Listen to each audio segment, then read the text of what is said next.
Find the world of adventure this month.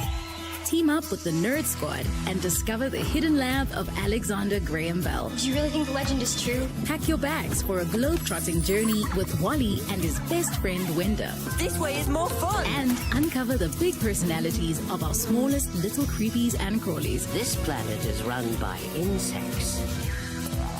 Discover even more laughter and learning with DSTV.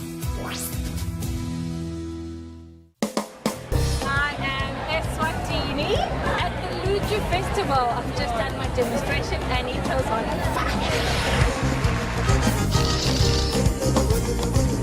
I think you love cooking, huh? I bake a lot of cakes.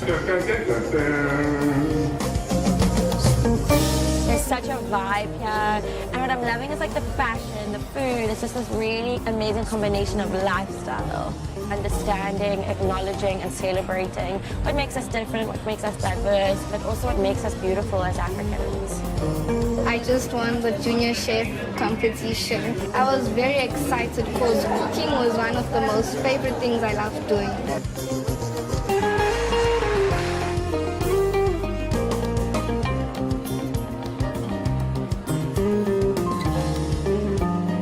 All right, let me start with my first recipe. So, I've got some raspberries that go on top and some mint.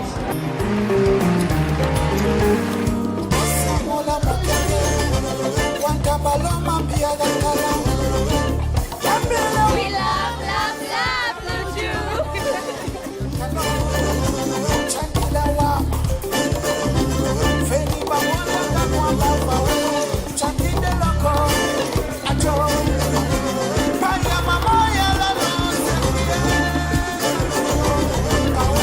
It's a beautiful thing, it's a beautiful theme, and I think it should be a daily theme for Africa from here on into the future.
Asinivusele sinamukele Tindzabeni talomhla insimbi yekuqala desela ngomsakazo uThombe Eswatini TV libito lami ngilingithin Gule ngamisana nazama nzima sesitakhijwa mungosi singene kudo Tindzaba silo semhlaba ingonyama ingosi imswadi wesithathu sesinikete emave emhlaba insayeya ukuthi avusetele ukuthi bophelela kwawo ekuhlangabetaneni nemigomo yakamhlaba intuthuko lekhonsako umhlaba ukhungethweke diphitsipitsi letiningi ngonyama emhlaba iphefumule emhlanganweni wemashumi lasikhombisa nesikhombisa wenhlangano yakamhlahlangene edolobheni leNew York eveni lasemelika silobe sisingethwe inkosikazi make langangazi ngesikhathi ke siphefumulela umhlaba Ingonyama emaswanti beyisingethwe inkosikazi make langangaza ngesikhathi yethula inkulumo phambi kwabaholi bemave emhlaba inkulumo yengonyama ithinzethe inhlangothi letinyendi lebetfaka ekhathethi phitsipitsi letikhungethe umhlaba umkhuhlane we-COVID-19 netinhlelo telivele Eswatini tekuthuthukisa inhlalakahle yesive ingonyama ithi lo mkhuhlane i-COVID-19 kanye nekubambana ngetihluthu lokubonakala kwanza kumave emhlaba wonke kucekela phansi imetamo yawo ekuhlangabetana nemigomo yakamhlaba yentuthuko. These problems are a setback to the Sustainable Development Goals, SDGs, which are ongoing given that COVID has had a negative impact while the conflicts are also taking their own toll on these programs.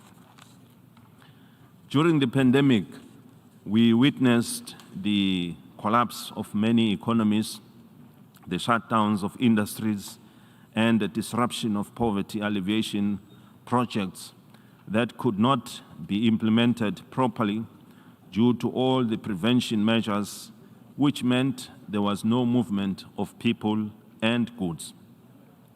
Nevertheless, now that COVID is subsiding, it is high time for all of us to once again renew our focus on the SDGs and implement them, as they will play a crucial role in helping our countries develop.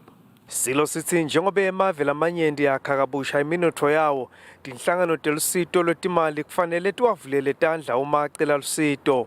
We hope and urge our financial institutions to remain open and receiving countries that need support to revive their developmental programs, to welcome their request with sympathy to the plight of the challenges that they faced during the troubling COVID and HIV/AIDS challenges. We do appreciate that in recent days, we have seen the financial multilateral organizations become more welcoming towards countries in need of budget support. Ingonyama ithi emkhankasweni walo wekufukula umnotho ngekuthi likhange bahlanyeli betimali live leSwatini litawuqhubeka likubeke embili kuba nagezi lowanele nalotindile. As the Kingdom of Eswatini, we are continuing with our efforts to attract investment and to support small, medium enterprises, as well as create big industries, In doing so, we realize the need for reliable energy to help us achieve our investment goals, so it is one of the areas we are working on developing as a region. We are also focused on remaining highly competitive, which is why the World Bank Ease of Doing Business ranks us at the top in Africa when it comes to trading across borders. Silo semhlaba sichazela ngetinyathelo letithathwe live kuqinisekisa umkhicito wekudla lokwanele kulwa nendlala nekuthuthukisa luhlangothi lwetekulima. We have increased budget allocations, engaged in emergency food aid distribution, providing cash transfers to the elderly and vulnerable school feeding programs, and other support services for disadvantaged populations. With regard to agriculture growth and development, the key projects driven by this public investment include the acceleration of water harvesting and irrigation development, where an average of 1,000 hectares is developed with irrigation every year. Imbube emhlaba njengalabanye baholi bemave vekatini leAfrika icele emhlabuhlangene ukuthi ayibukisise indzaba yekuthile livekati linikwe bulunga lobuphelele enhlanganweni yakamhlaba yetekuphepha. Eswatini is of the ardent belief that Africa must have a permanent representation in the United Nations Security Council, a call made in Eswatini consensus in 2005. Our position emanates from the fact that every democracy has its exceptionality, and that societies are founded according to different cultural norms and values.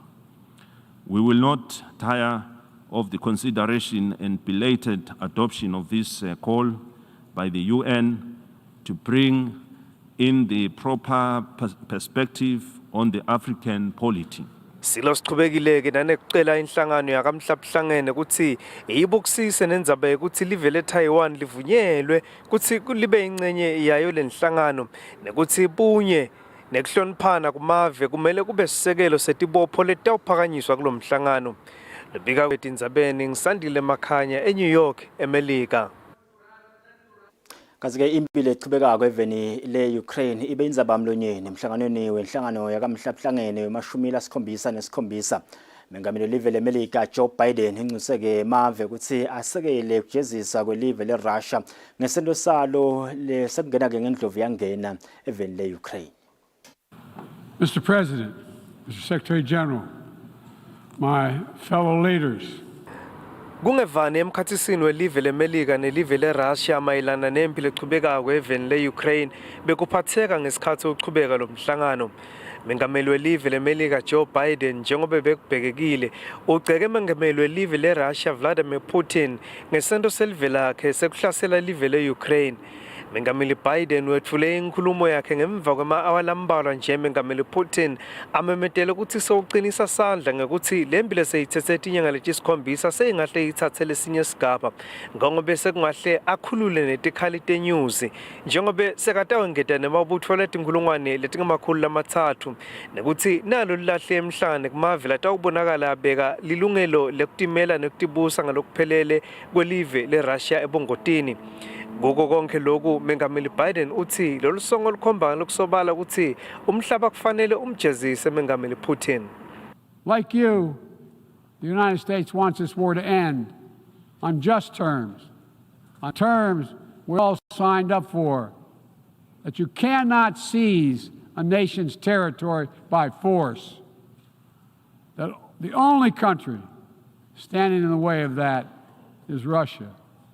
So we, each of us in this body, who's determined to uphold the principles and beliefs we pledge to defend as members of the United Nations, must be clear, firm, and unwavering in our resolve. Ukraine has the same rights that belong to every sovereign nation. We will stand in solidarity with Ukraine. We will stand in solidarity against Russia's aggression, period. Utsite ngemva kokube kuphefumule silo semhlaba kwakhuluma mengameli wase-Ukraine lo thule inkulumo yakhe yasebenzisa tinkhundla tekuxhumana kutebuchwephesha noma nje live leRussia belingavumelani ukuthi awukhulumise lo mhlangano noko lagcina lidliwe livoti. Uthi live leRussia lende ebucala lobusebaleni lolubita ukuthi lijeziswe. A crime has been committed against Ukraine and we demand just punishment. The crime was committed against our state borders. The crime was committed against the lives of our people. The crime was committed against the dignity of our women and men. The crime was committed against the values that make you and me a community of the United Nations. And Ukraine demands punishment for trying to steal our territory. Lokunye lokubonakele ukuthi emavela amanyendi ayesekele ingonyama yemaswati eceleni mhlabhlangene ukuthi avumele live leTaiwan ukuthi libe ingcenye yalenhlangano kanti kulawo mave kubalwe iParaguay, iGuatemala neMarshall Islands. Lobika kweTindzabeni ngisandile Makhanya amhlabhlangene eNew York.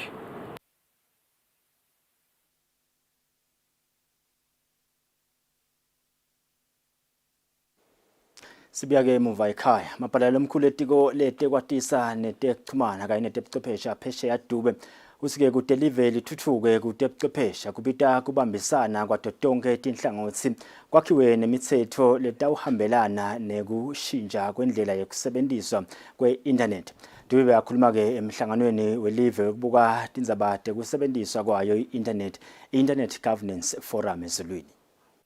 Live laseswatini ngelibandla lengamele tekuxhumana i-Eswatini Communications Commission ESCOM lisebenzisana netiko letekwatisa tekuxhumana netebuchwephesha libambe umhlangano netinhlangothi letithintekako tindzabeni tekusebenziswa kwe-internet i-Internet Governance Forum losobanjwa kwesibili lapha eveni. Lo mhlangano inhloso yawo lenkulu kubuka ukuthi live lisebenzisa kanjani i-internet kuthuthukisa umnotho welive nekuqinisekisa ukuthi lisebenzisa i-internet lekhonsako.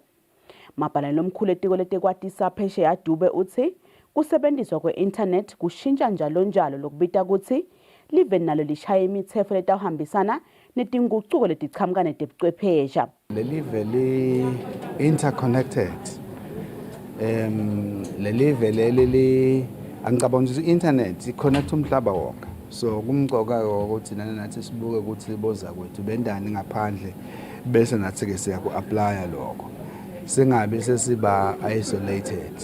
le policy njengoba bese ngishito futhi earlier on isitha ukuthi nalaba ke labasebenza tona le tindzaba tebuchwepheshe nako konke lokho bakhona ukusebenza. Umphathi welibandla lengamele ekuchumana lapha eVeni Mvila wempi Dlamini uthi live liphindze linemsebenzi wokuqinisekisa ukuthi i-internet lesebenziswa sive iphephile futhi ivikelekile.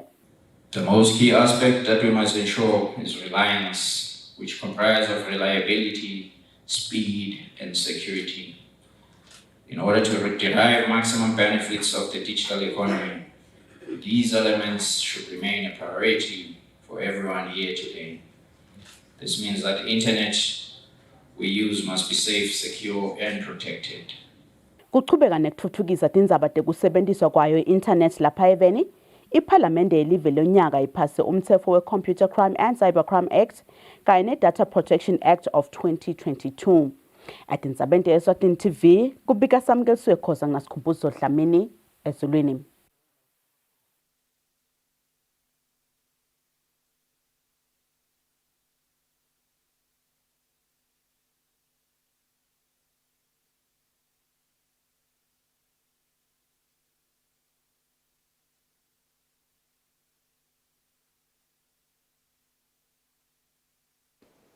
Umphathi wetemfundo esifundeni sakaManzini Sizwe Kunena uthi ke umsebenzi wekuhlomelisa abantwana netikolo letende kahle luhlelweni lwangephandle kutawuba kutsata kakhulu ke bantwana ukuthi bende kahle na kuleminye ke ngathi nakulolunye ke lihlolo lolutawulandzela kanze bayakhuluma ngesikhathi ke bahlomelisa abafundi netikolo letende kahle lihlelweni lomnyaka lophelile.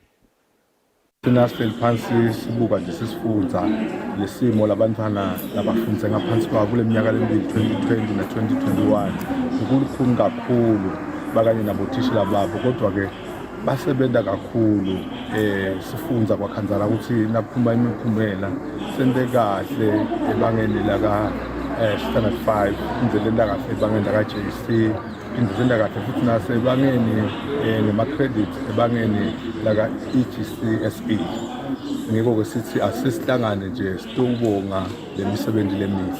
Asithi asite kanye njengefamily eManzini region sitohlala kanye nje sibonge tikhona letente kahle yebo titawuthola imiklomelo kufake bonke nje tonke nje tikolo takaManzini sithathe ngoba langa lekukhuthata lesithi leadership empowerment kunetikhulumi lapha letitokhulumisa ukuthi kufa umholi angaticija kanjani ukuze ukuthi abe ngumholi lokhonako nalophumelelako. So ke sikhona sonke asikakhethi naleto leti sitinakile leti beneligalelo lokuthuthuka noma tiphansi kodwa tikhombise umfutho ukuthi khulisa noma yokuthuthuka nekomsebenzi nato sitawunika stipho tekubonga ukukhombisa ukuthi cha siyawunaka umsebenzi wabo ukuthuthuka noma bangekho ezingeni lokuthi baphambili.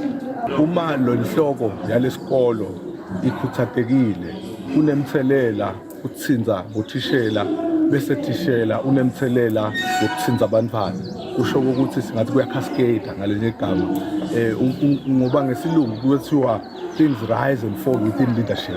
Lokusho ukuthi uma uthinze umholi sobathinze bonke kuleyo ngoni la kunemholi. Kanti ke induna yelitiko letemabhizinisi netekuthengiselana lebe katse ke imelelwe induna yetekuhlela umnotho nentuthuko Dr. Tambo Gina seyivule ngalokusemthethweni sitolo i-OK Foods Minimark eliyengo.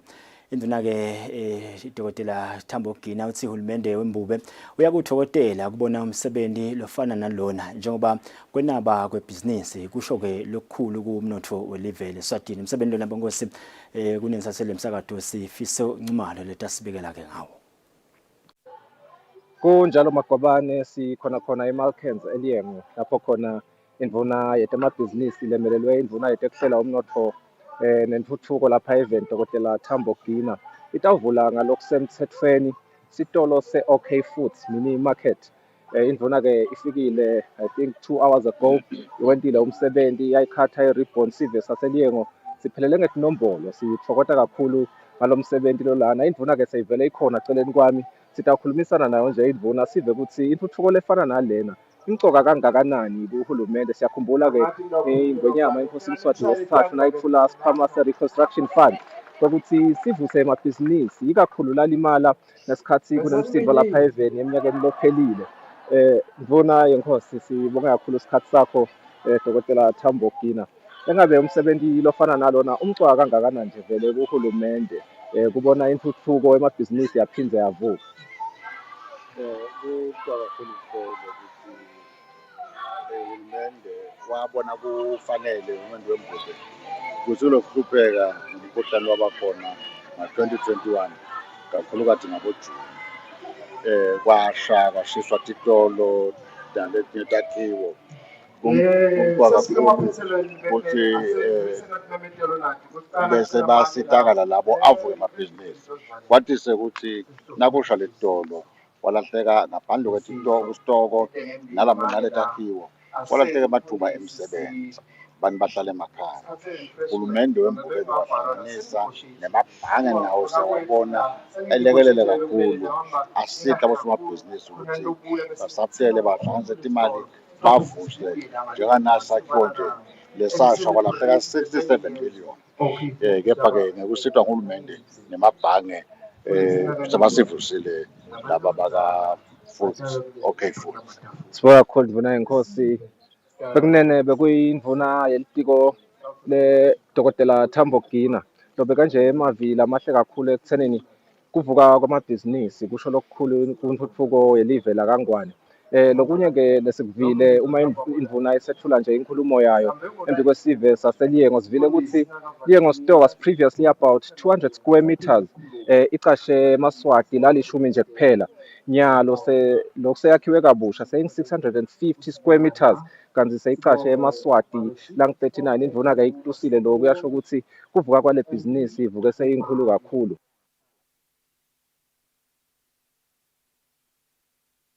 Musifiso wencuma lobongosi uyabika ke ngaloyo msebenzi lapha Luyengo. Sithatha nathi taka set khona M10 kuthiwa inkampani ethuthukisa bosomabhizinisi labancane iSetco yemukeleke imali letingulungwane letingemakhulu lamabili 200,000 emalangeni enhlanganweni ye-MTN Foundation. Le mali ihlanyelwe ehlelweni lwakaSetco lokuthuthukisa bosomabhizinisi labancane kuleli latwenga ukuthi ngicija ngebhizinisi. Sihlalo we-MTN Foundation Busisiwe Simelane uthi-ke batimisele kuhlangabezana abantu labasha kuleli ukuthi-ke bavulele amathuba emisebenzi. Cija ngebhizinisi lokuluhlelo lwekuthuthukisa emabhizinisi lamancane loluqhutshwa inkampani lethuthukisa abosomabhizinisi labancane iSetco ngekusekelwa ngetimali i-MTN Foundation selethulwe ngalokusemthethweni isigaba salo sesihlanu. Sihlalo we-MTN Foundation Busisiwe Simelane lowetfulela ishekele imali letinkhulungwane letingemakhulu lamabili 200,000 emalangeni kusekela lesigaba sesihlanu salolu hlelo. Uthi kuyakhutsata kubona abantu labasha labanyenti bacala emabhizinisi.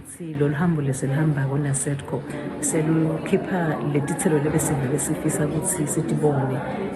MTN cija ngebhizinisi lihlelo lolufakelwa timali nge-MTN Foundation kepha bese selwentiwa ngu-Setco njengebantu lababuka emabhizinisi. Sine kakhulu uhlangothi leselibuka ukuthi simane sicijise lwati emabhizinisi kulaba labasha, especially labasha bethu ukuthi bakhe imisebenzi batisebenze basebenzise emakhono abo labanawo. Sibona izithelo letinhle kakhulu solosiqalelo lihambo kusukela iminyaka lemihlanu edlulile.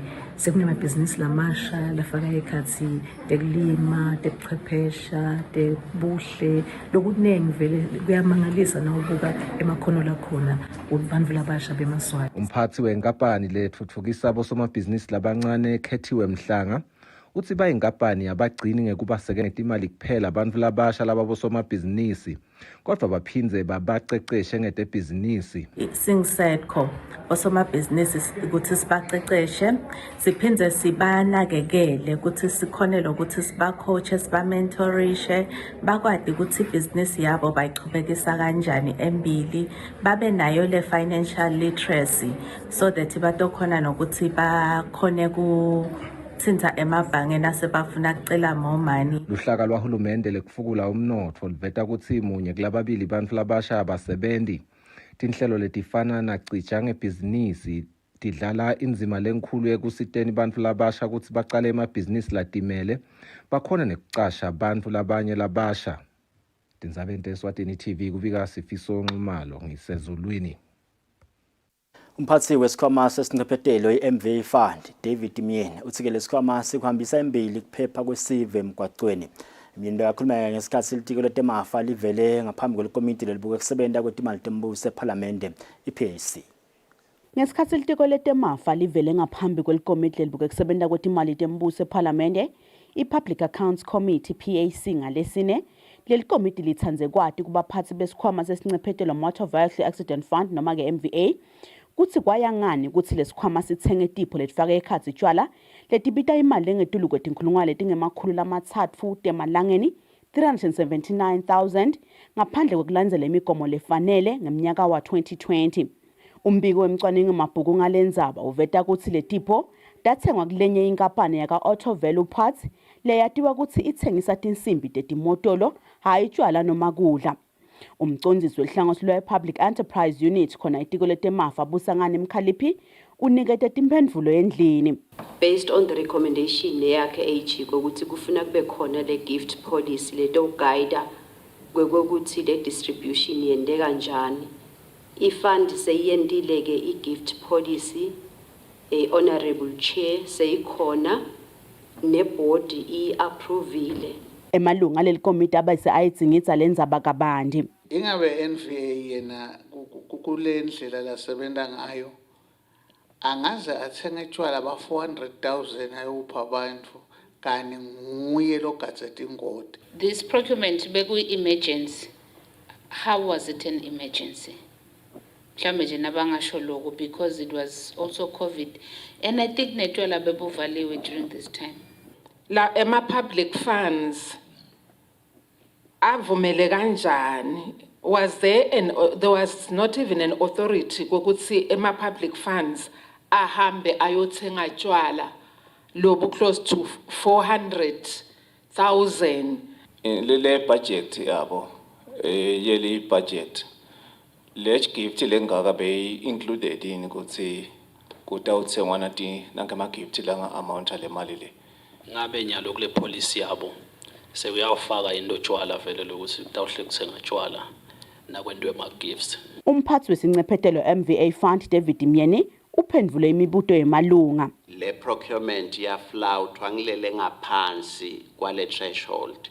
Lesikubuka kokwecheck ukuthi kulama gift hampers lokuvamise kwendeka ukuthi lokwendeka konyalo uthi kude noma mancane lama companies lenda nje vele ema gift hampers lokwendeka ukuthi esikhatsini lesinyenti nakune need nalomunye lowenda lokuthide ubese nanaye so uyawenda lama gift hampers. Nasahlanganisa lombiko lelikomiti belisachubeka nekudzingidza letinye tindzaba talelitiko.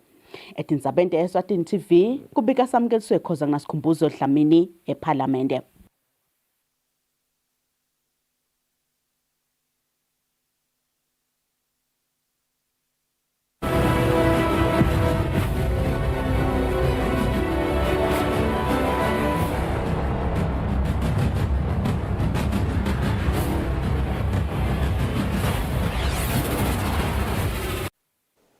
Kutemidlalo umphetsi wenhlangano yemidlalo wema-Olympics kanye naleyo yema-Commonwealth Maxwell Jele usike kukhona umthetho lovele ukhona lochazayo ukuthi igym letikhonile kumelela kahle live emidlalweni yangephandle ikakhulukazi imidlalo yema-Olympics kanye naleyo yema-Commonwealth ukuthi dihlonyeliswa kanjani. Jele uthi ke kumcoka ukuthi leti gym tihlale tati ukuthi dithola ini nangabe tikhonile kumelela kahle live. Inhlangano ledlalisa imidlalo ema-Olympics kanye naleyo yema-Commonwealth seyichazile ukuthi emalungiselelo emidlalo yema-Olympics eminyaka wa 2024 sekavela acalile.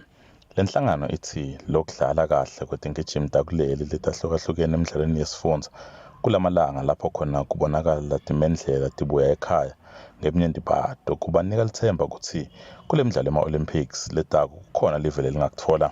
Umphathi walenhlangano Maxwell Jele uchazile ukuthi tonke tingijimi kwanyalo tijabuliswa ukuthi kukhona labakutholako ekhaya nangabe bakhonile kumelela live kahle emidlalweni yangephandle kodwa ke waphenze wachaza ukuthi ingijimi tsite lechamuka enhlanganweni tsite ithola malini nangabe kukhona le kwendile kahle emidlalweni yema-Olympics kanye naleyo yema-Commonwealth. Nje ipolicy yethu kuma-Olympics kwekuthi na ukhona kuqualifyela i-round lelandzelako ngikhuluma nje mhlawumbe ngayo indzaba yase kugijimene.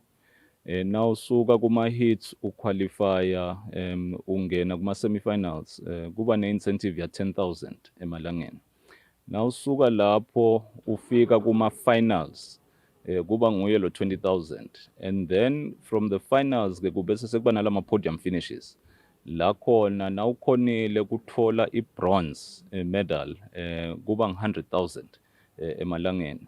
Wakhona ke kuchubeka nalapho wathola i-silver ibese seyanyuka le mali ithi 150,000, and then kubese ke egcineni segcina yona i-gold at 200,000. Fabrice kushothi nje le breakdown iba kanjalo iyahlukahluka ke depending on the games njengoba ngisho ukuthi ema-Africa Games angeke uwacomparison njengema-Olympics.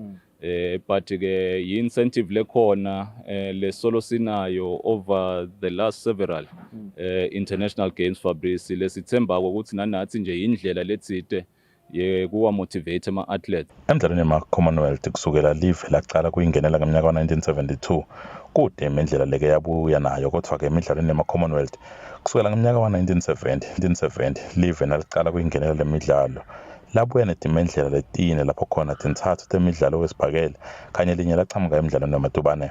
Imidlalo yokuqala leyabuyana nayo kwaba nguleyo yelithusi ngeminyaka wa-1974 emidlalweni yamadubane leyathola ngoRichard Mabuza. Lubekela umsakazo weSwatini TV temidlalo ngiphathizwe Msibi kanombiko uhlanganiswe nguFabrice Msonera ezulwini. Asitephethe bongosi nganathi lesanza kutithola talapha eveni laKhinya kuthiwa ke ngijimi yaseveni laseKhinya Lilian Kasaiti Rekeruka sewumisiwe ke tinyanga letilishumi ukuthi angadlali lo mdlalo lenzela kutholakala ukuthi wasebenzisa tidzakamiva letingekho emthethweni phecelezi ma-hormones therapy. Kumiswa kwakhe ke Kasaiti kuqale enyangeni yamabasa kulomnyaka losedulo kanze kubheka ukuthi iphele eminyakeni lotako ngenyanga yendlovana. Bonke sibamba lapha kendzaba yasemini lomuhla titabethi ngumthamo tinambitheka kangcono ke futhi ngensimbi yesikhombisa. Bonke sindzaba mayina ibe ngilendlela lephephile nisale kahle kwalomuhla.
Wena ngamkhombela kangangwani ingani ilanga laphuma itsheni lapha kaNkosikazi ingabi isakhane saseni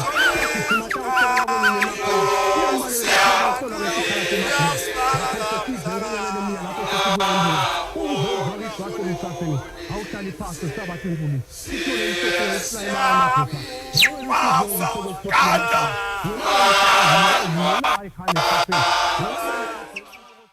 Libika selvele selishito lethi qhamuka khona ebukhosini angikubingelele ngikwemukele kulolu hlelo lengalibita the special edition. Mxosi Mavimbela uyakubingelela kulolu hlelo lomhlanjena lapha kaMhlabuhlangene libhubesi silo inkosi Mswati wesithathu selivele libhodlile lapha kaMhlabuhlangene kwami namhlanjena akusiko ukuthakutha lokunengi ukuthulela yona inkulumo yayo ingwenyama kwami kusho njalo nje sibayethe wena waphakathi sebangangawo silo sikhulu sebangangawo wena waphakathi.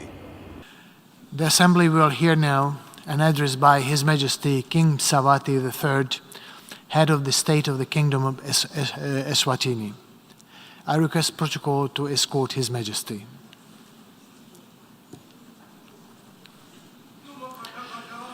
On behalf of the General Assembly, I have the honor to welcome His Majesty King Mswati III, head of state of the Kingdom of Eswatini to invite him to address the Assembly.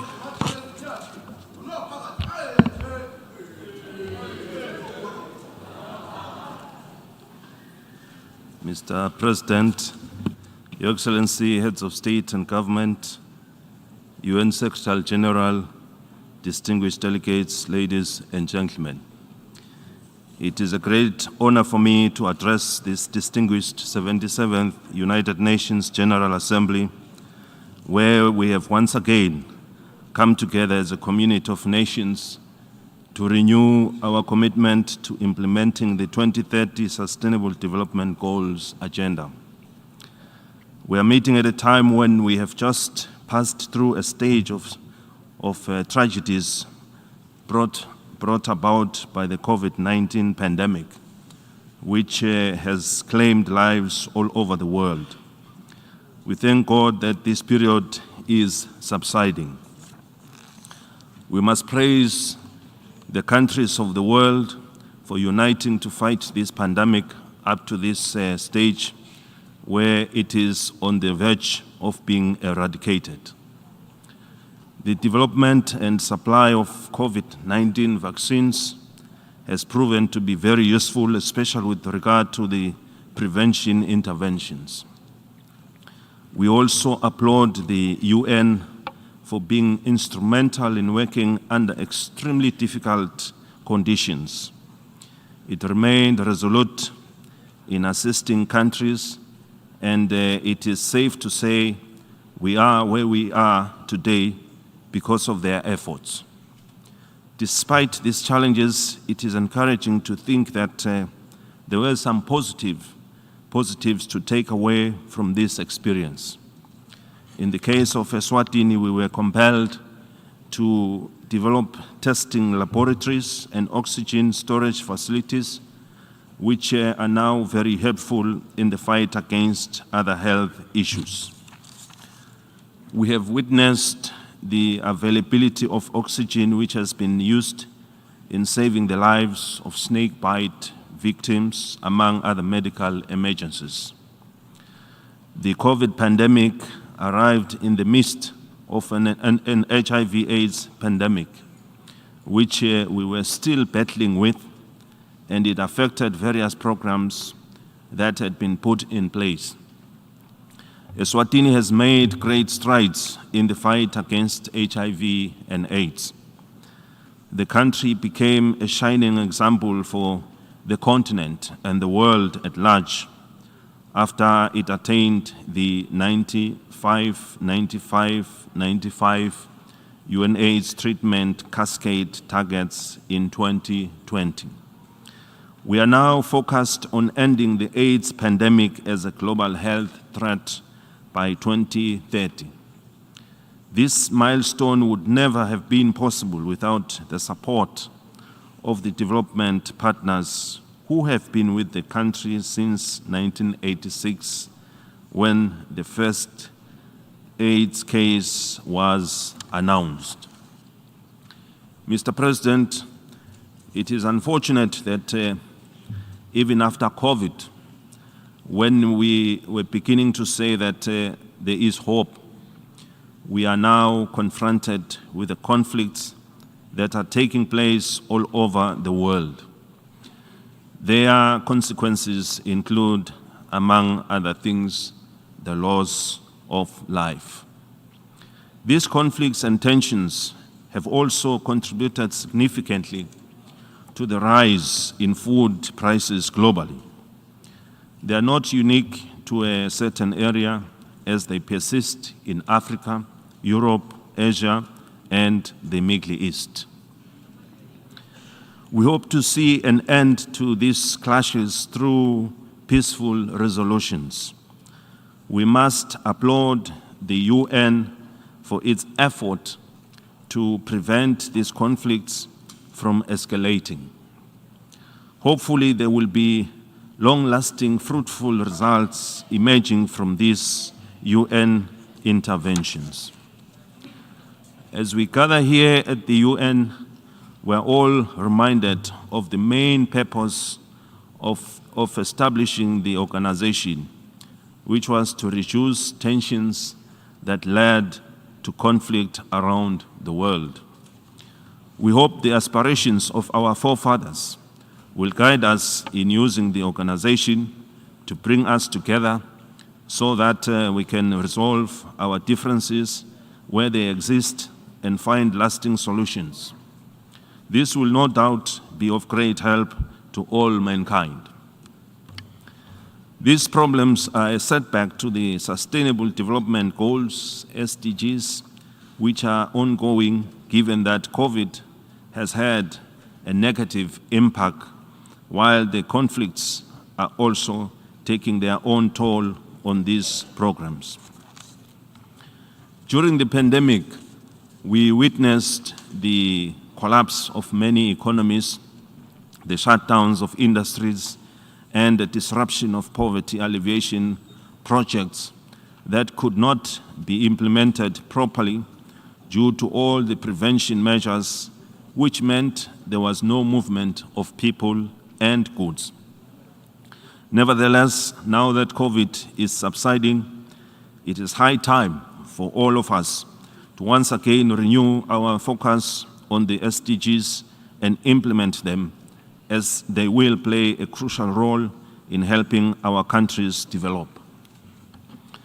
We also note the importance of the role that needs to be played by financial institutions in assisting countries in the recovery process, as most countries really suffered a lot, economical and financial, which means they face challenges in raising resources to fund this process.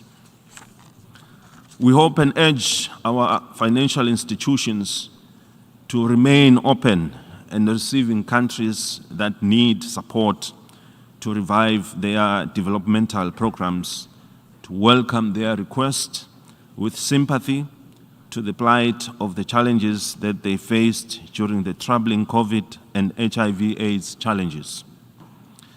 We do appreciate that in recent days, we have seen the financial multilateral organizations become more welcoming towards countries in need of budget support. We trust the world will continue to come together to resolve these challenges, as countries have a great strain on their resources, a situation that will be felt for some time to come. We hope the world will come together to contribute to resolving some of these problems. Our theme for this 77th session of the General Assembly is a watershed moment, transformative solutions to interlocking challenges. The theme fits very well with the several issues we are facing in the world today. The Kingdom of Eswatini, like all other member states, has not been immune to these encounters that have a heightened pressure on our already stressed economies.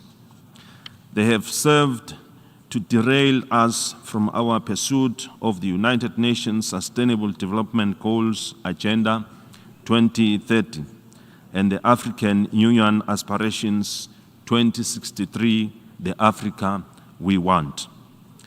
The theme should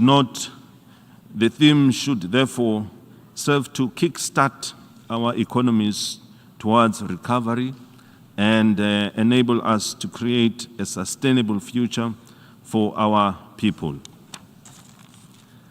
As the Kingdom of Eswatini, we are continuing with our efforts to attract investment and to support small, medium enterprises, as well as create big industries, In doing so, we realize the need for reliable energy to help us achieve our investment goals, so it is one of the areas we are working on developing as a region. We are also focused on remaining highly competitive, which is why the World Bank Ease of Doing Business ranks us at the top in Africa when it comes to trading across borders.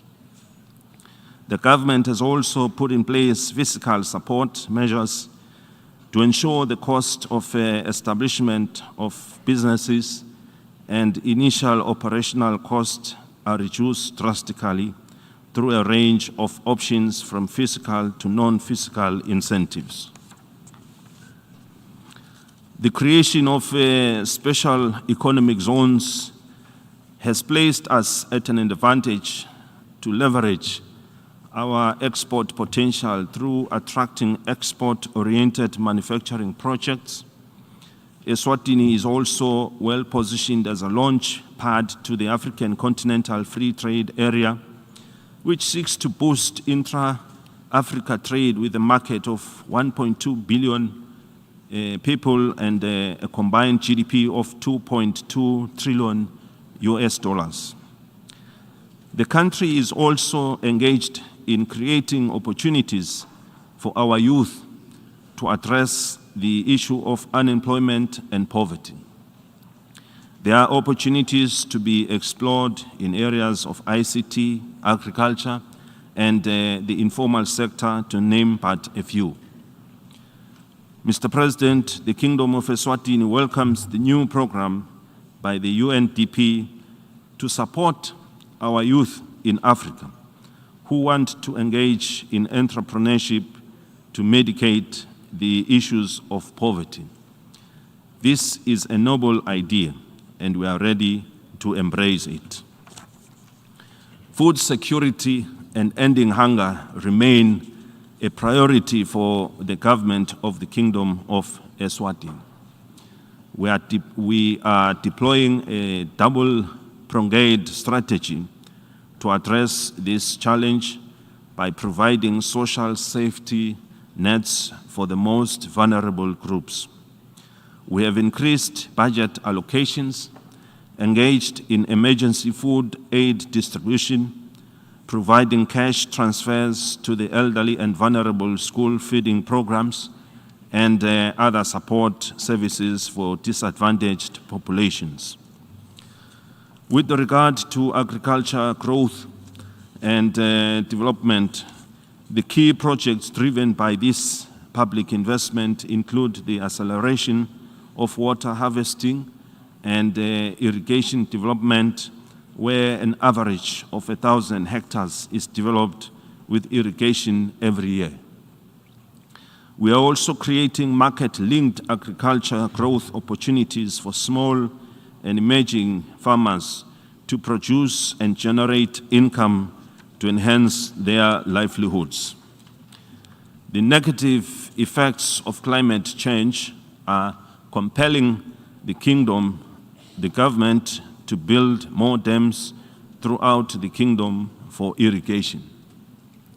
Other initiatives include the rollout of input subsidies for staple food crops. The combination of these programs has also increased the production of maize, our staple food, by 30% for 2021-2022 farming season, only 9% short of our national target.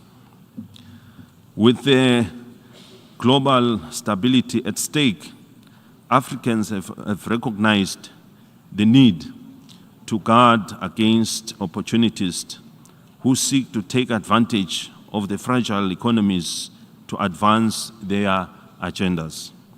Ours is a history littered with problems of the past and ongoing attempts to re-infiltrate our countries through covert and overt means.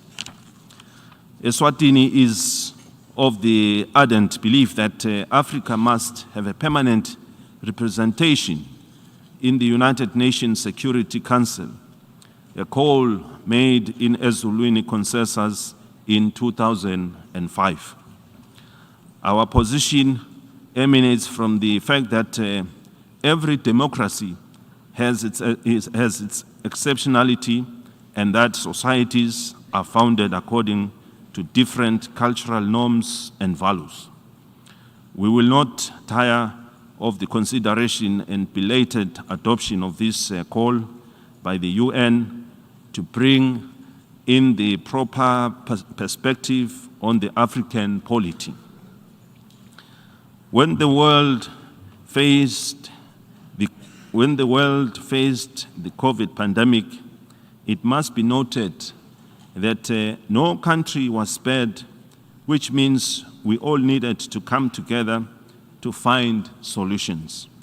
Unfortunately, Taiwan was unable to access some of the World Health Organization's WHO programs and thus implement the remedies that required their approval. We continue to appeal for Taiwan to be considered for full participation in the UN agencies.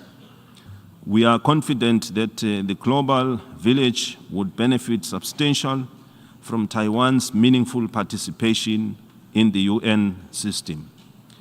The Kingdom of Eswatini calls upon the United Nations to make the necessary arrangements for Taiwan to significantly participate in relevant UN specialized agencies and mechanisms. Mr. President, as I conclude, Eswatini remains confident in the global body's capability to confront and overcome the challenges we face because most of them are man-made. We can achieve this through our full commitment to the ideals of the United Nations Charter. This time, history is calling on each member state to intensify efforts to address our plight if we envisage triumphantly walking the path to 2030. However, and most importantly, we must remain certain about one important thing. Our success hinges on unity and respect for one another, which is key to all the outcomes of this 77th session of the United Nations General Assembly. Despite our diversity, we are one big happy family. We need to give the world and our people hope and confidence that the United Nations has the entire mandate to play its role in all global issues that affect mankind. I thank you. May Almighty God bless us all.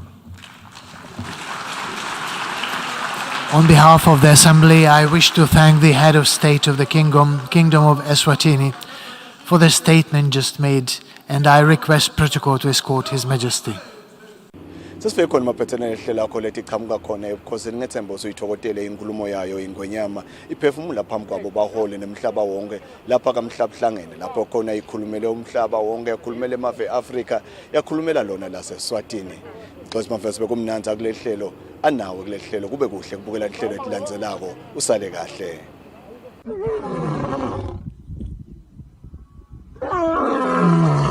Wena ngishoba lenkuzi kangwani ngani limnyama lesabeka wena Mswati lo ingongoni emngongani ngani ngane lo wavusa kwethuka bamagagula kadhokola ku labathe bahlala buhlala uhlalo kwaye kwethuka bakagamane bakamnisi nangunamanjolo umangelo no phakathi layelala la ngakhawula itati ngizamqolo noma naye nabatalo yathi liyawufuna kwangitshela ukuthi kuba emalangeni jubala kuthatha lakisa eNgilandi esikolweni ngelefa wena Mswati wase uba indlaluselwa wase uyayibamba impeniseli ngisho la kwasana ngayo mkhwase gijima kubele yabhodla ngeshaka kwetilwandle kwatamatama livela Mswati timbi bataphuma kusakala timbi batacela emuzini lapha emdzimba tati bona ingwenyama ehlane ehlula umbutho wena ngemkhombo welanga kangwani ngani ilanga laphuma etsheni lapha kankosikati tingabi sathe khane safeni tagijima tawutekela bonini emakhaya inani banele baphuma bahlolwa ngetikhalate emaguma makho setive ngonyana lemunya lapho setibuya imbunga umvemvakisi waselusaseni awuhlali phasi wesabathi intuli sitole emhlophe ngeuhlula emanga emadodza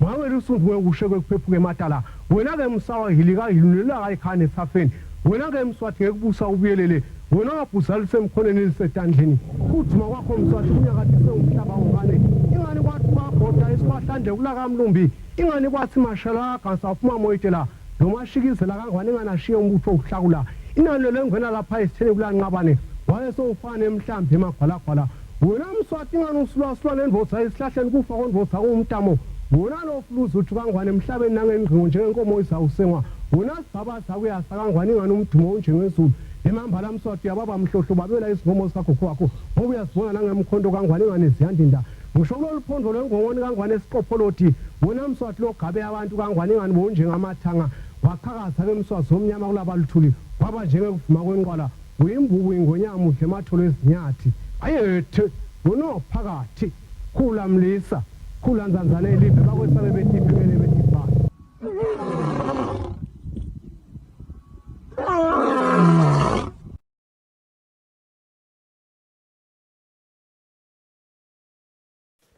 Bukela luhlelo Tandla nenkondlo lapho kuba khona bosonkondlo kanye nalabenda umsebenzi wetandla lo wehlukahlukene. Kuningi lo dokufundza kulolu hlelo njengobe utawubona ukuthi tiningi tindlela tekwakha imali nekutiphilisa. Hlanganyela nami Fortunate Mabuza njalo ngelisonto nga 5:30 Tindzaba eluhlelweni Tandla nenkondlo.